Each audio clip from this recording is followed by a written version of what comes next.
Tukio la tatu ni la watu kuzuia watu wengine wasijiandikishe kwenye daftari la wapiga kura. Tukio hili limetokea tarehe 11 mwezi wa 3 mwaka 2025 majira ya saa 3:30 asubuhi huko Muyuni A.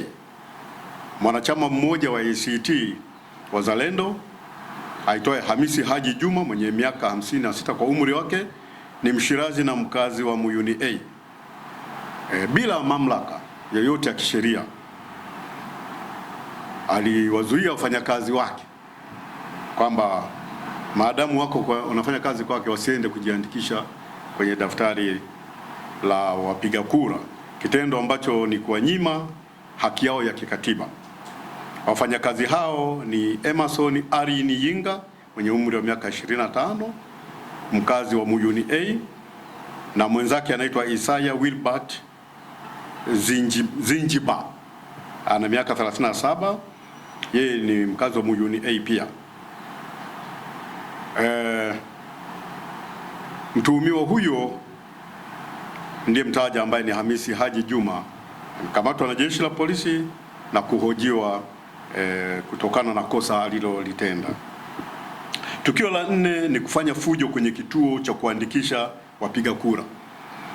Tukio hili limetokea mnamo tarehe 11 mwezi wa 3 mwaka 2025 majira ya saa 5:30 asubuhi huko katika kituo cha kuandikisha wapiga kura Tasani. Mwanachama wa ACT Wazalendo anayeitwa Ali Abdalla Mkwende alifanya vurugu kwenye kituo hicho kwa kutoa lugha za vitisho na kuwapiga picha watendaji kwa kutumia simu yake.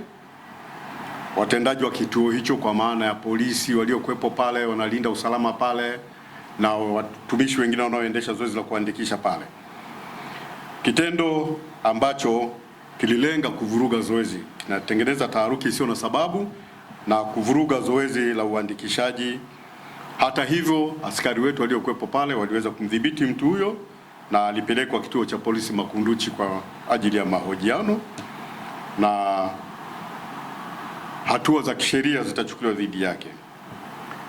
Mwisho, tathmini yetu ya mwisho, hali ya usalama na ulinzi na usalama katika eneo la mkoa mzima wa Kusini Unguja kwa ujumla wake ilikuwa imeimarishwa, na tulipofikia saa 10 ya jioni leo hii tumehitimisha zoezi la uandikishaji katika mkoa wa Kusini Unguja, na kama ambavyo tuliahidi mara ya kwanza, jeshi la polisi kwa kushirikiana na vikosi vingine vya ulinzi na usalama lisimamia kwa uthabiti zoezi hili ili wananchi waweze kujiandikisha na kupata haki yao ya kikatiba ya kupiga kura kuwachagua viongozi wetu, tukianza na Mheshimiwa Rais wa Jamhuri ya Muungano wa Tanzania, Mheshimiwa Rais wa Zanzibar na mwenyekiti wa Baraza la Mapinduzi, waheshimiwa wabunge na waheshimiwa